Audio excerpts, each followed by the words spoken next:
read out the procedure. Can I welcome all members and officers to the meeting of the Licensing Committee, which, due to government advice to practice social distancing, this meeting will be held virtually. The meeting is being recorded and will be available via the Council's website to be viewed following the meeting. Everyone participating in the meeting will be accessing this meeting from remote locations. Please could everybody ensure that mobile phones are switched off or on silent mode. Members will have received an electronic copy of the agenda. I will ask officers to present a summary of the key points. For the record, the agenda can be viewed on the Council's website. Members and officers will be speaking at various points during the meeting, and those speaking may switch their cameras on at that point. But I would ask that, with the exception of myself as chairperson, at all other times you keep your cameras and microphones switched off, as this will help to minimise any background noise and interference and to ensure the connection remains as stable as possible.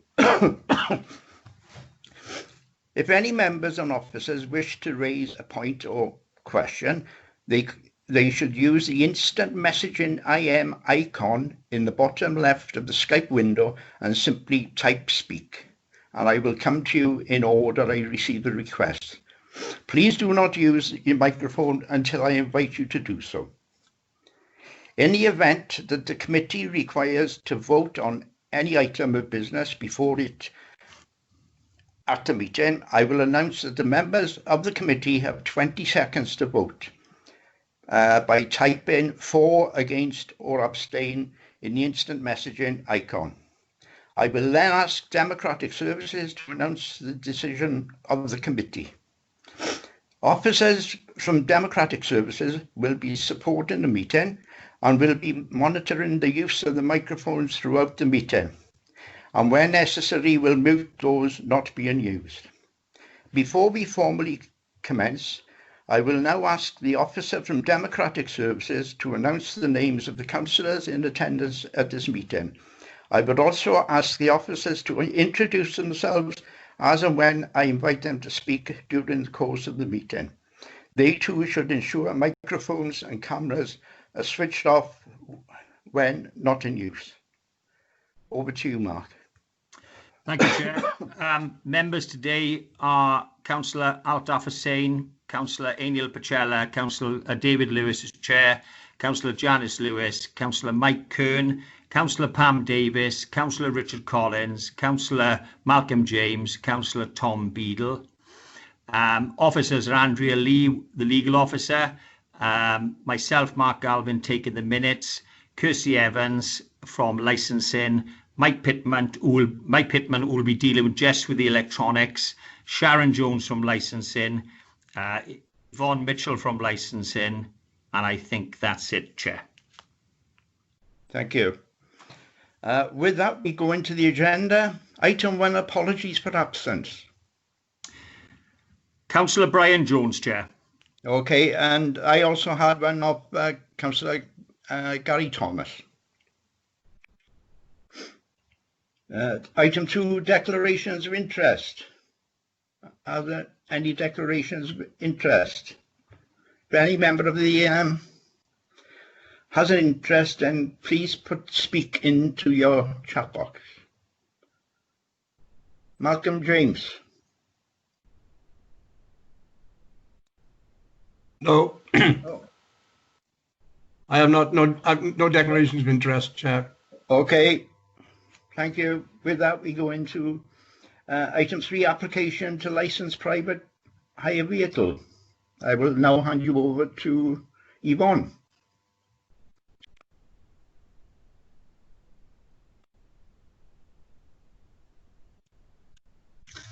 Thank you, Chair. Good morning, everyone. Good morning. Your agenda item 3 is an application made by Stacey Jones and Christopher Jones to license a Mercedes E220 as a private hire vehicle. And the reason the matter is before you, as it currently falls outside the Council's age policy guidelines.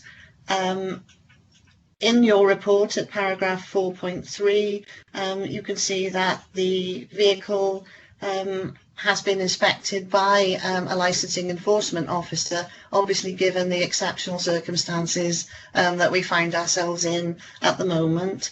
So within your report pack for this application, there is a vehicle inspection and assessment form at Appendix A to your report, and a set of photographs relating to this vehicle at Appendix B to your report. There is one change in the report. The original application was to license the vehicle for 4 passengers, but as you will see from the assessment form, the configuration of the back seats is such that the vehicle is only suitable for licensing for 3 passengers, so 2 passengers in the rear and not 3. And I understand that the applicant was present during the inspection and understands the reason for this decision. As you will see from the report, the vehicle has undergone 2 services, and the mileage is recorded within your report, and the last mileage at 39,912 miles. That's subject to the any questions or input from the applicant is the report that we have for you, and as usual, any decision is also subject to a full mechanical test at Joint Fleet Services T. Thomas. Okay, thank you, Yvonne. Has anybody got any questions, please?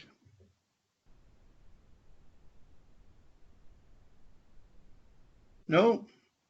No questions for the applicant? Okay, with that Sorry, then. Chair. Sorry, Chair. I did put in a question on that. All right. Councillor Janice Lewis. Thank you, Chair. It's just about the, obviously, the back seat. What is the problem with the back seat, please?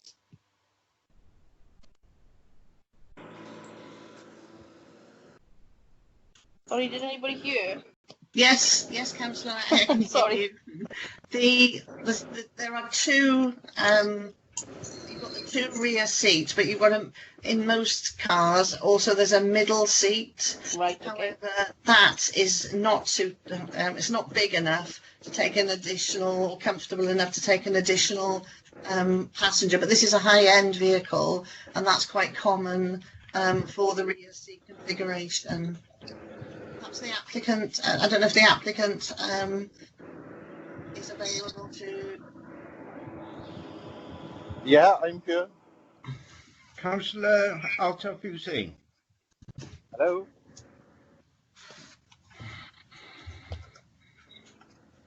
Hello, Mr. Jones.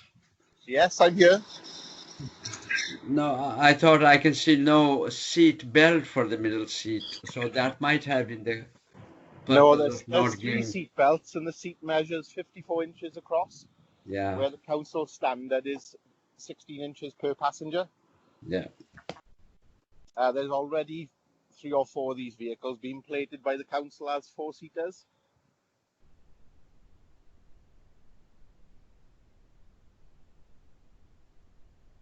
Okay, Councillor Hussain, are you happy?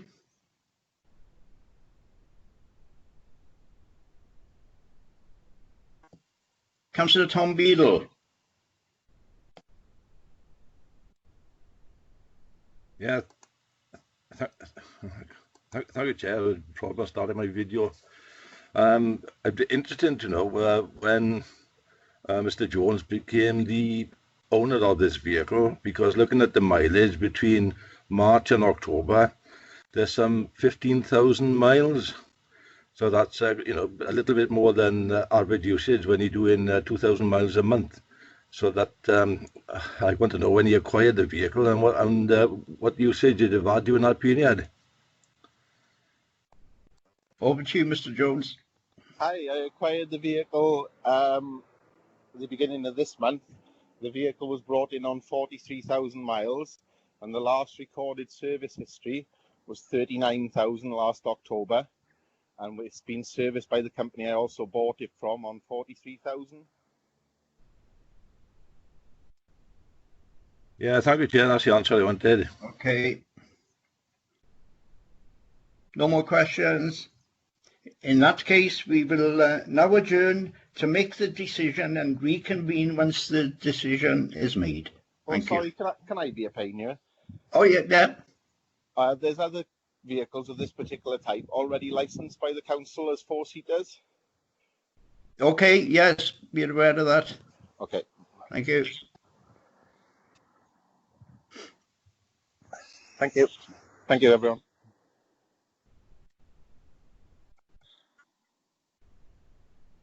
Right.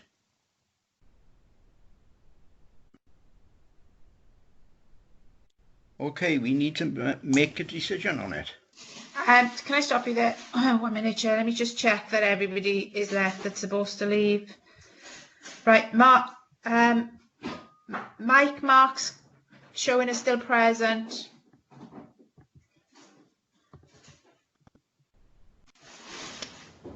Yeah, I can't seem to remove them from the meeting, Andrea. I've just put a message in now. Mark, can you remove yourself from the meeting and I'll add you back in?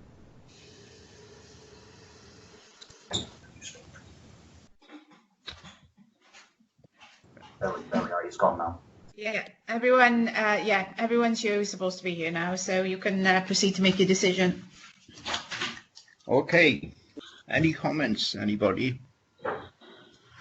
Nope. Or has anybody got any issues in relation to allowing them the license?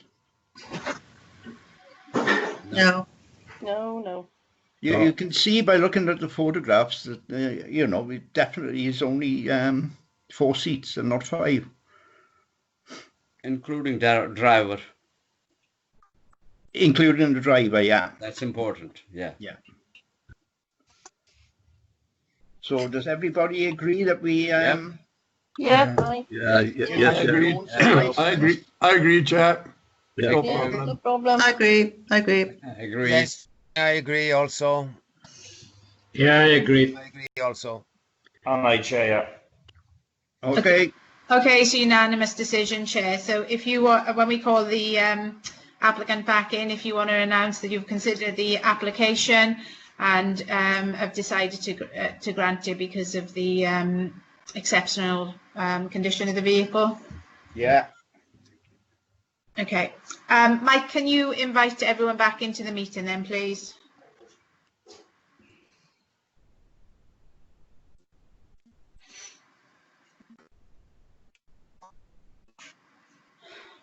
Mike, your mic is off. Can you confirm that you're doing that, please? Yeah, I'll add them in now. Okay, thank you. Right, members, if you just hold on now, and then we'll commence again once everybody's back into the meeting who should be present.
Yes.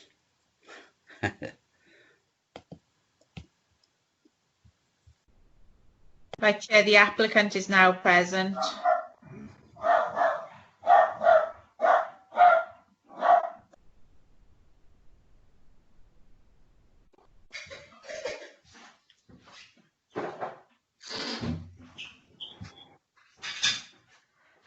Right, Chair, Yvonne is in and the applicant is in, so and we've got the minute taker, so you can proceed to announce your decision.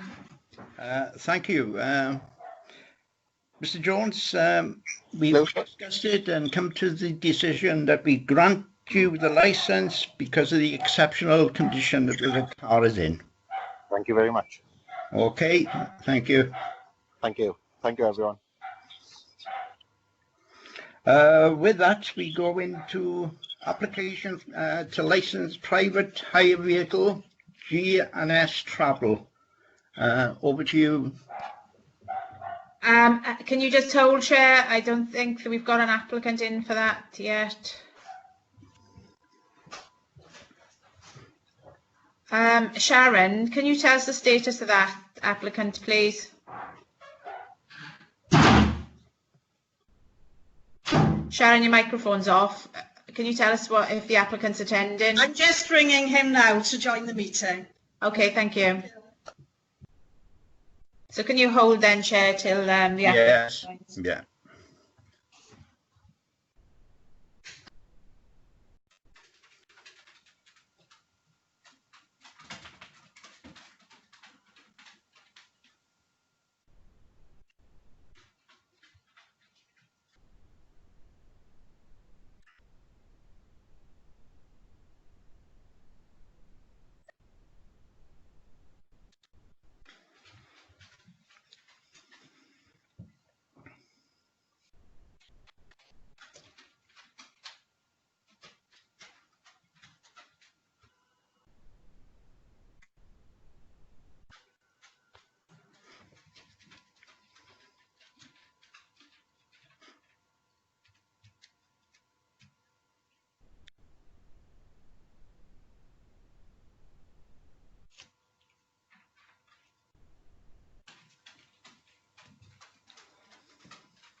Can I just remind members to put their cameras off, other than the chair or the member or officer that's speaking, please?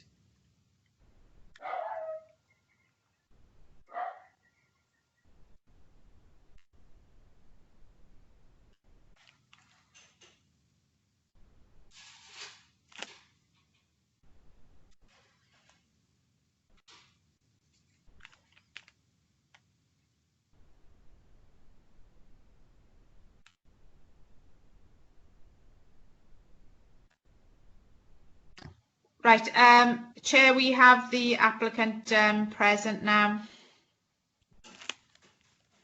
Thank you. With that, I'll hand over to Yvonne.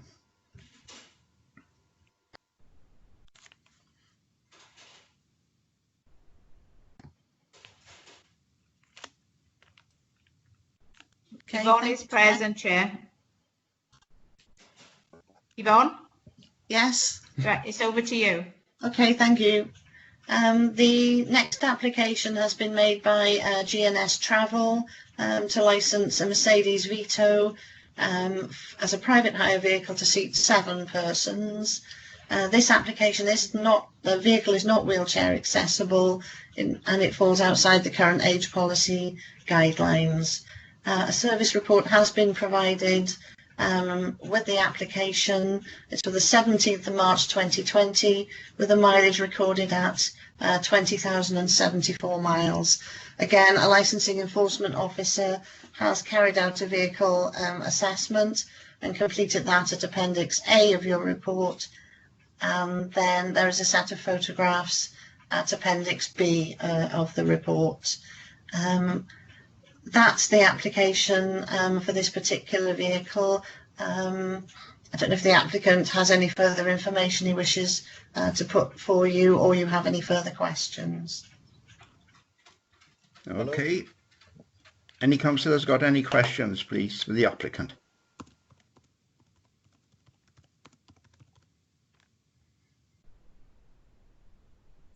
No? Does the applicant wish to say anything? Yes, I do. Okay, carry on. The reason for me wanting to license this is because the biggest part of our business is school transport. When school transport stopped us using taxi-sized vehicles because of the social distancing measures, to keep the contracts, I needed to get a larger vehicle to continue the contracts I already have.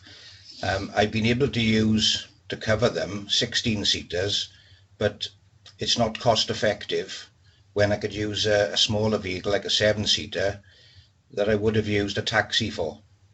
And that's the biggest reason for me wanting to put this on. Okay. Any councillors got any questions, please? No? With that, we will now adjourn to make the decision and reconvene once we have made that decision. Thank you. No problem at all, thank you. Thank you.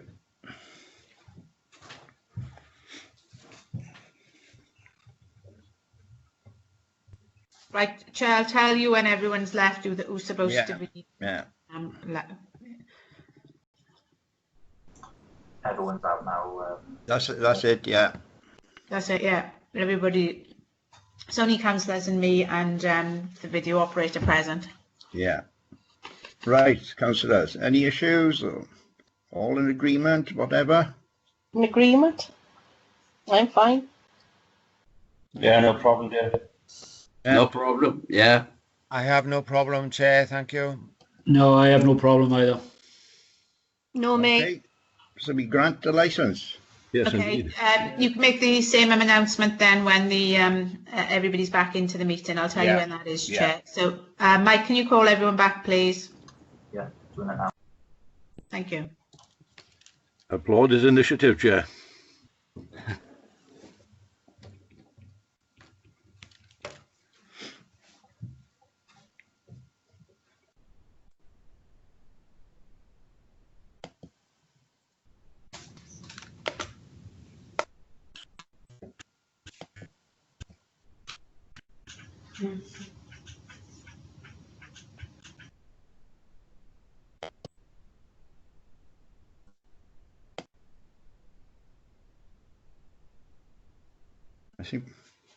I think that's everyone. Yeah, that's everyone by the looks of it. Okay, Mr. Llewellyn, we've decided to grant you the licence because of the exceptional condition that the vehicle is in.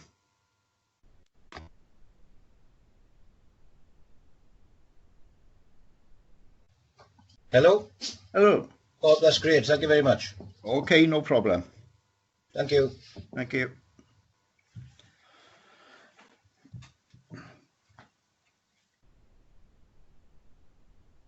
Okay, right, we can go on to item number 5, policy on determining the suitability of protective screens in hackney carriage and private hire vehicles. Once again, over to you, Yvonne.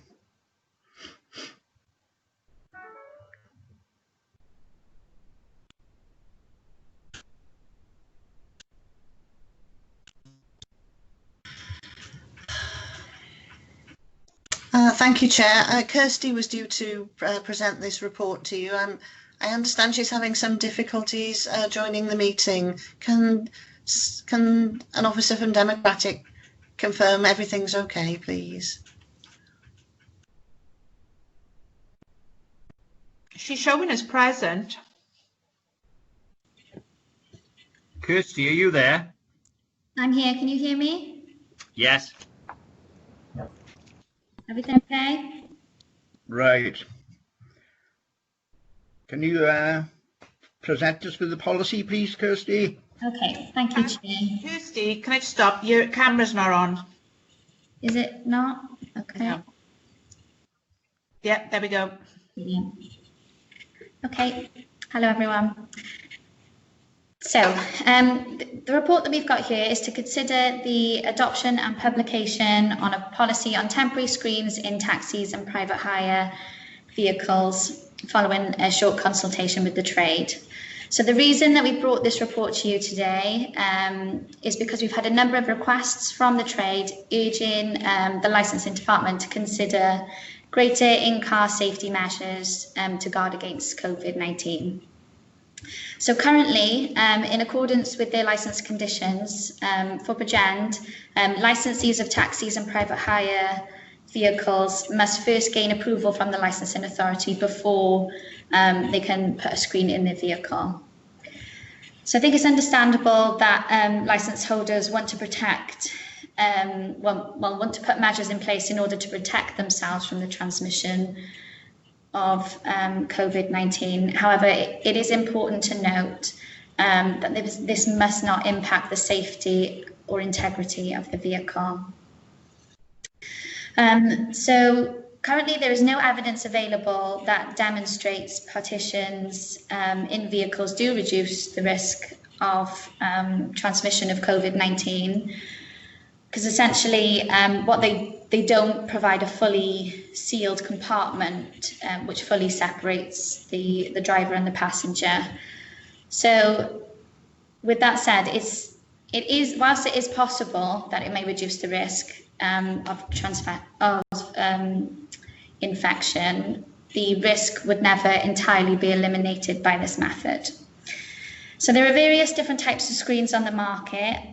We've seen flexible screens that can wrap around the driver and that can be easily removed. And then you've got the more rigid type polycarbonate plastic screens that can be attached with nuts and bolts to the seats or other interior of the vehicle.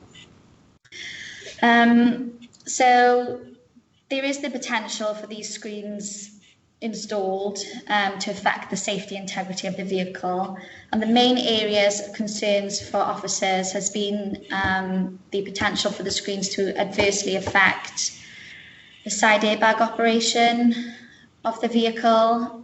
This is particularly true in the screens that are the rigid screens. And also another concern has been the restriction of the movement of the driver's seat, so it could potentially fail any testing, such as MOT. The screens themselves hasn't just been a local issue; it has been a national one. And as such, the licensing expert panel, which is made up of representatives from the 22 Welsh authority licensing departments. So they set up a working group in order to produce guidance for the licensing authorities to adopt, with the aim then for it to, the intention to harmonise the approach of screen installations throughout Wales. So this policy has been produced. It can be found in Appendix A of this report, and it has been approved by the Directors of Public Protection in Wales. So it's been considered basically that this policy could be guidance for the trade while still ensuring that vehicles are safe for the travelling public.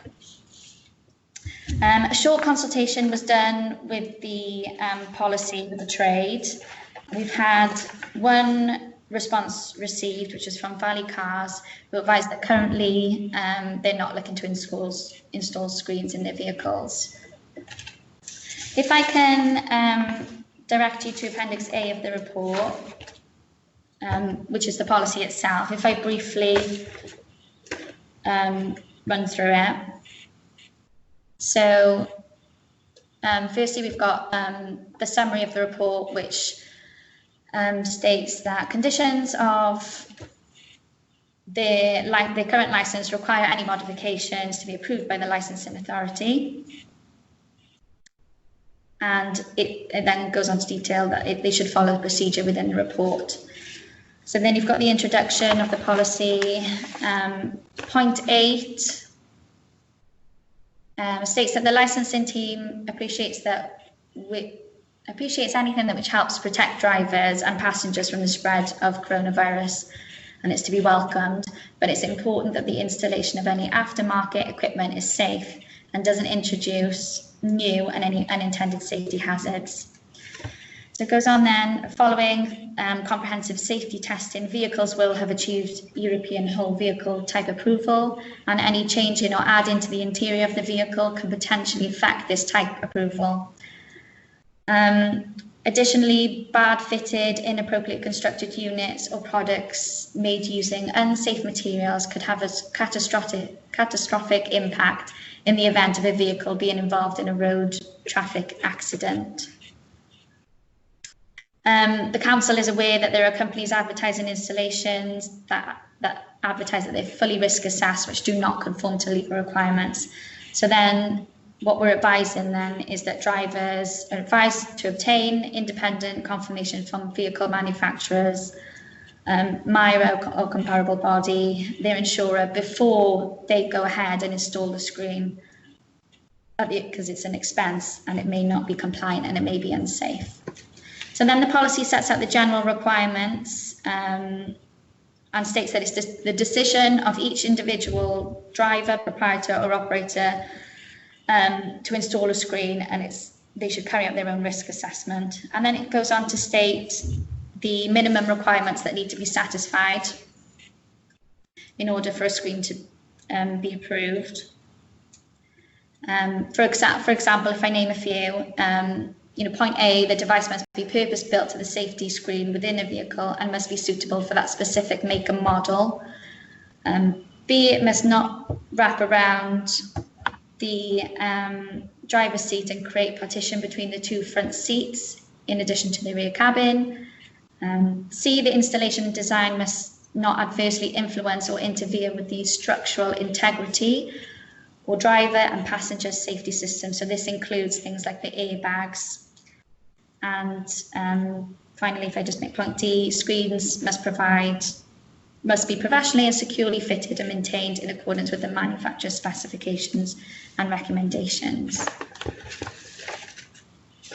So there are a few more points there, but if I move to the approval procedure then, this just sets out what drivers need to do in order to get their screen approved by the licensing authority. So the proposal is then that they would get in contact with licensing, say that they can provide confirmation that the installation will be conducted in accordance with the requirements of the policy, their insurance would still be valid, it's installed and compliant with government and industry regulations, and it's also approved by a MIRA or a comparable body if it's applicable. So if it's those rigid screens that can potentially affect the safety of the vehicle.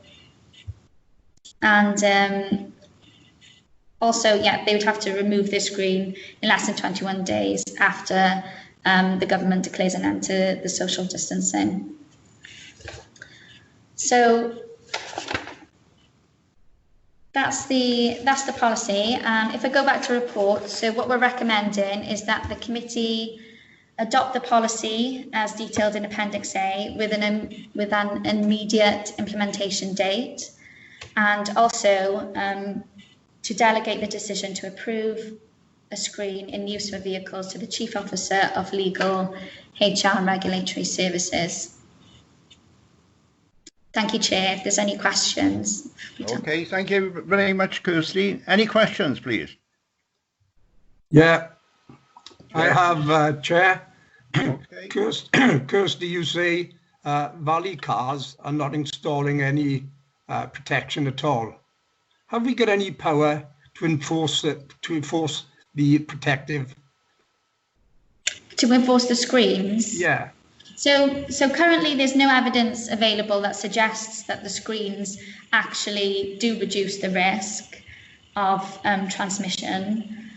I think, and until there's evidence there to suggest that they do, it would probably be disproportionate for us to require all drivers, all vehicles, private hire and taxis to have them in their vehicle. Because if I may, Chair, come back in. Kirsty, I've spoken to quite a few taxi drivers recently after this report, and a lot of them are not using the front seat although they've got a divide in protective between themselves and the passengers, so they're not using the front seat, which I think is a very good idea, actually. Mm-hmm. Yeah, I mean, it would be down to each driver's own risk assessment to to decide whether to do that or not. It's nothing that we haven't put anything in the policy in relation to the use of the front seat. However, it's not, it obviously wouldn't be recommended. No, right. Thank you. Okay. Anybody else? Yeah, Dave. Yeah. Mr. Collins. What seems a little bit surprising to me is that nationally we're still having discussions about the viability of wearing face masks in any given scenario, and there seems to be no directive via the authority for taxi drivers to ensure that they and their passengers are wearing masks. Hello, can you hear me? That was for Kirsty, wasn't it? Yeah. Hello, sorry, can you just repeat that last bit? Yes, Kirsty, sorry, can you hear me now? Yes, I can hear you. So the national discussion seems to be centred very much around the wearing of face masks currently, both at national level and at Welsh Government level. And my question is, the actual installation of in taxi screens where you have any number of models of cars. The only screen historically that one is familiar with is in the London type happy carriage. I just wonder whether we're going to get ourselves into difficult areas where we are. I mean, by all means, we can produce a document, but it seems to me that the discussion is still around face masks, the viability of them in terms of the prevention of COVID transmissions, and it seems a very complicated debate still, Yeah, I appreciate that. I mean, this is just one part of a package of measures that are being looked into. So other things such as face masks are being brought in by the Welsh Government. It's actually going to be mandatory from the 27th of July that they are used in all public transport, which includes taxis. So this is just one part of a whole other list of things that we are looking into. We're looking into. Thanks, Kirsty. Cheers. Okay, thank you. Councillor Tom Beedle. Yeah, thank you, Chair. My questions were very similar to Councillor Richard Collins, especially with the legislation that's coming out of the Welsh Government as regards to wearing face masks on all public transport, including including taxis. I think it's a bit of a belt and braces job, but I'm very concerned about the installation of these screens and who can verify that they are actually fitted correctly. Is this not a case for this to go back to the people that plate these licenses for us, that when the taxi is actually plated, that it goes back and it's our people that sort of makes a decision whether or not this is suitable? But I'm also mindful of the vehicles that we just had in front of us, and looking at the executive class Mercedes. If you look at putting a screen in there and social distancing, that three-seater now becomes a one-seater because you cannot maintain social distancing. So that was my query, Chair, because what you do with private vehicles that can only accommodate three passengers, obviously from what have been said previously, where the taxi driver is not using the front seat, in order to maintain social distancing within the vehicle, you're only going to use one seat.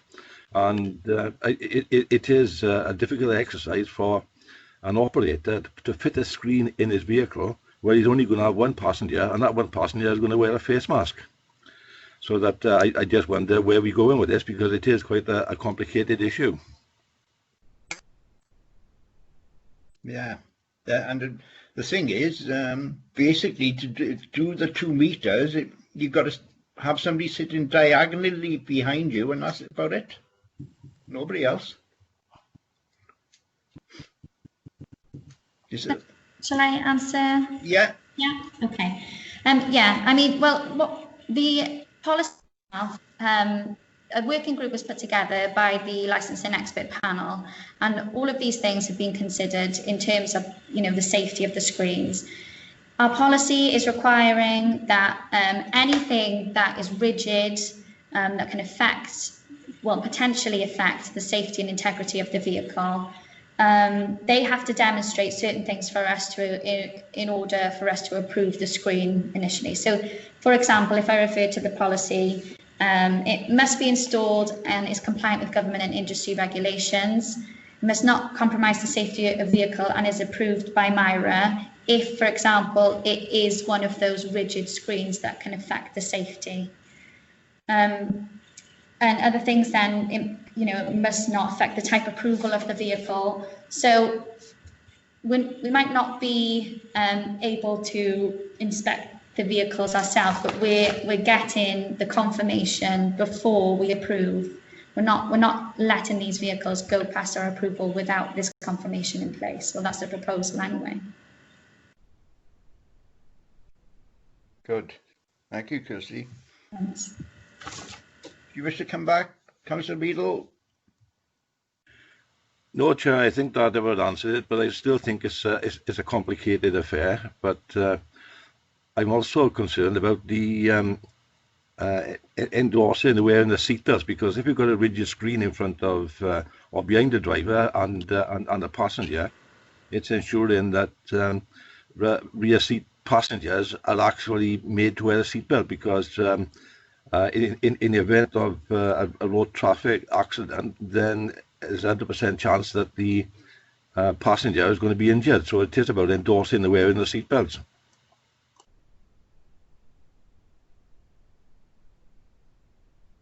Okay.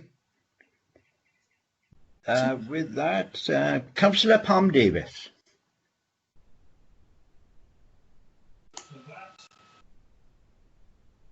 Thank you, Chair. Can you hear me?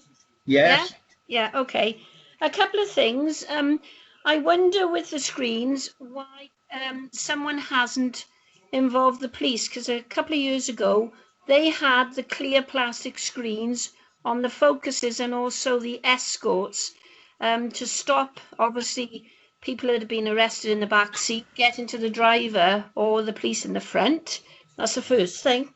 Second thing is, I'm wondering if our taxi people, men and women, are going to get into some confrontational with people that are going to get in the taxi, especially if they're going to forget and they haven't got masks with them.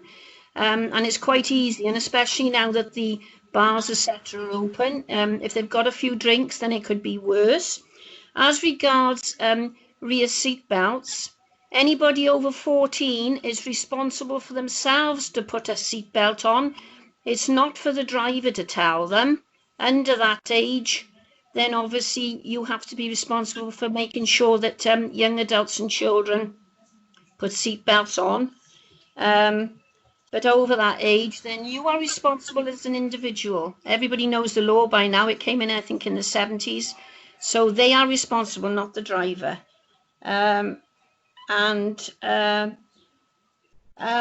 not convinced that masks, as I said at our meeting when all this started, it's any virus is airborne, which Altaf will bear me out.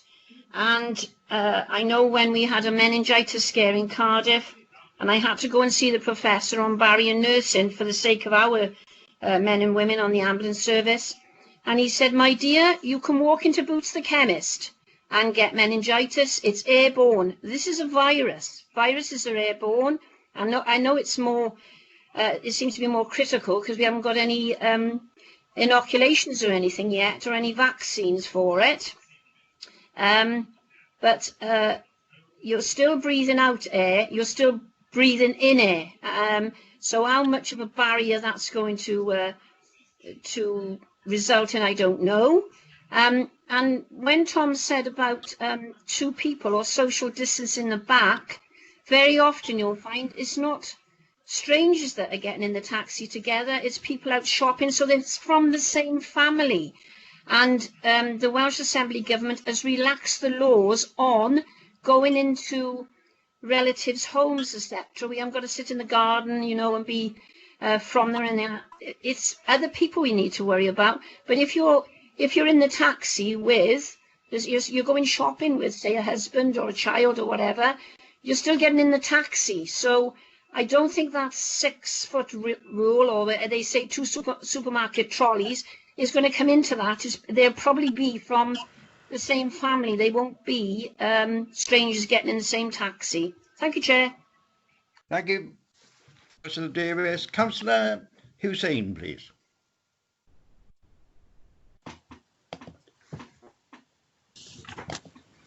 Thank you very much, sir.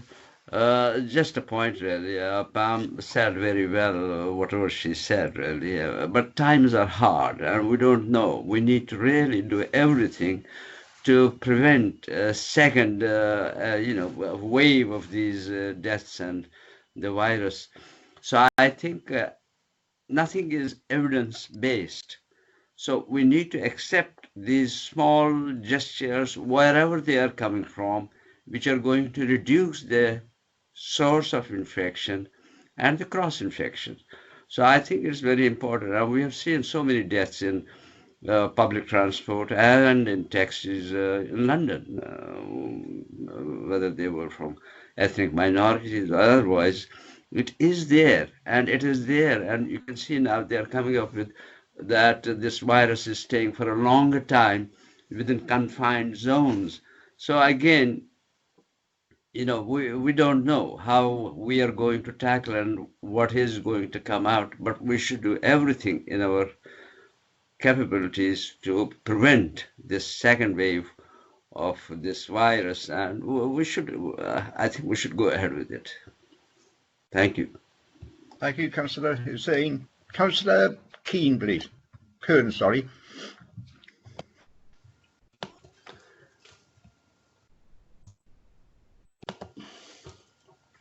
Yeah, thank you, Chair. I think it's going to be difficult with all these different vehicles about screens and all this and some sort. But I think I agree with that we need to do anything possible, that if we can cut down on any possibility of spreading the virus. So I think, you know, on a whole, the idea behind this proposal is good. It's just obviously there's going to be a lot of hiccups implementing it. There's so many different types of vehicles on the road and. But on the whole, I think anything that would help to prevent further spread of this virus has got to be tried. Obviously, there's going to be hiccups along the way, and we'll obviously, hopefully, improve it as we go along. That's all. So I'm generally in favour of this, but at the same time, I can see a lot of problems coming along as they try to apply this. Thank you, Chair. Thank you, Councillor Kearn. I have nobody else wishing to speak, so does everybody agree that we adopt the policy? Councillor Chair, is it better, because this is an actual policy? Mark, are you there? Yeah. Have we got a voting system for this so we can make sure it's rather than just putting out? Oh, we can say for or against. What we can do is use the IM buttons, for, against, abstain, and that'll be carried then, or if it's a draw, a drawn vote, it'll be the casting vote of the chair. Right, and there's 2 aspects of this, isn't it? To pass the policy, and 2 then to allow the head of legal to make the decision. So can you vote firstly to pass the policy? So can you do that now?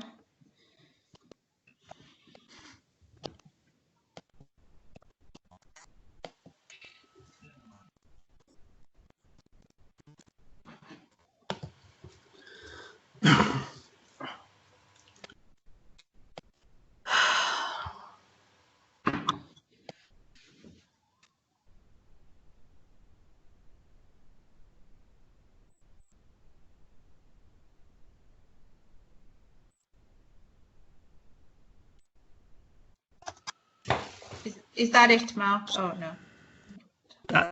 That seems a unanimous decision for that part of the recommendation. Right, and then the second part that you have to vote on is to delegate the power to make that decision to the head of legal and regulatory. Oh God, I did it again. So can you vote on that now, please?